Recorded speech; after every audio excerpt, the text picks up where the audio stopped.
Now, we hear a lot about first-time buyers struggling to get on the housing ladder, but at least most of them have the chance to apply for a bank loan or mortgage. That's not the case for people looking to acquire a croft. That's a small plot of farmable land, sometimes with a house attached. With no commercial mortgages available and no government-backed schemes to help young people acquire the land, there are fears it's a way of life that could be lost. India Grant reports.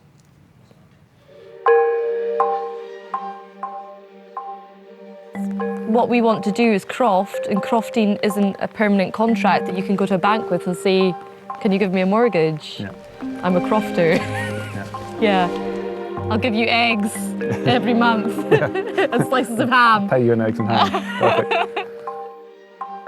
Crofting is a small-scale form of land tenure and food production unique to the Scottish Highlands and Islands. But increasingly, croft land is becoming difficult to buy. A croft is a piece of land sometimes rented from a landowner, but since the 1970s, crofters have had the right to buy their crofts. Let's imagine that this is a croft. In order to acquire it, whether or not the croft is a tenancy or owner-occupied, the purchaser has to come up with 100% of the funds. There are no mortgages available. And if they were to decroft part of it to get planning permission for the house, that pushes up the overall value of the land. This means the land value keeps rising, and for some it's gone way beyond what they can afford. So before, crofters were buying a tenancy, but since the 1970s, they've had the chance to buy outright and, should they wish, develop their land. So the price of crofting land in general is rising. This creates a problem for potential new young crofters who are unable to purchase expensive crofts. Like Sam and Karen, they run a crofting education programme for kids, but ironically, this land isn't a croft. It's a piece of land the Shielding Project is renting. We've got a 10-year lease, or we've had a 10-year lease at the start. It's not a croft, and we don't have any long-term security of tenure here. That was the best situation we could have to start the Shielding Project on and actually get on with it, rather than wait around forever and ever to find a piece of land that we could afford to buy. Why can't you afford a croft? Because we're not paid enough, I guess. Because I was a teacher for 12 years and that's not very good. And I was self-employed in education, and now with the Shielding Project we are increasingly making our own way as an organisation, but we actually pay the staff more than we pay ourselves, and we will continue to do that until we've got a sustainable business. So it's not a career where you make enough money to be affording most croft prices as they are. Crofting has existed for hundreds of years and is still very much alive. And those that have crofts are diversifying.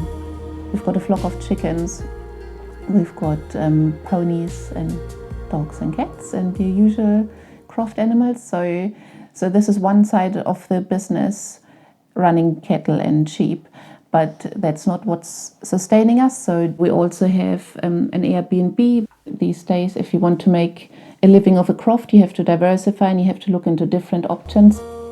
But even this croft couldn't have been bought without help.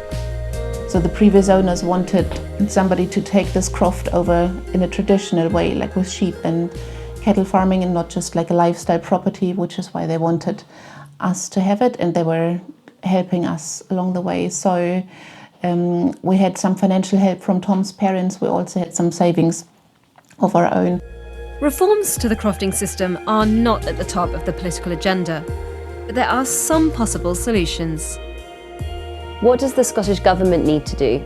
In my opinion, the most effective measure the Scottish Government could take would be to consider removing the right of crofters to purchase their crofts, to consider making available specifically to crofters or prospective crofters a source of funding which could be loan rather than grant funding, to enable young people to access some sort of finance to assist them to buy the crofts. And in doing so, both of those measures would level the playing field, which at the moment seems terribly skewed against young people.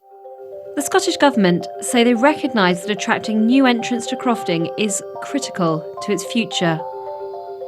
They currently have 3 schemes open to help improve crofters' homes, agricultural production or infrastructure. And they used to have the New Entrant Startup Grant, which could have been put towards getting land.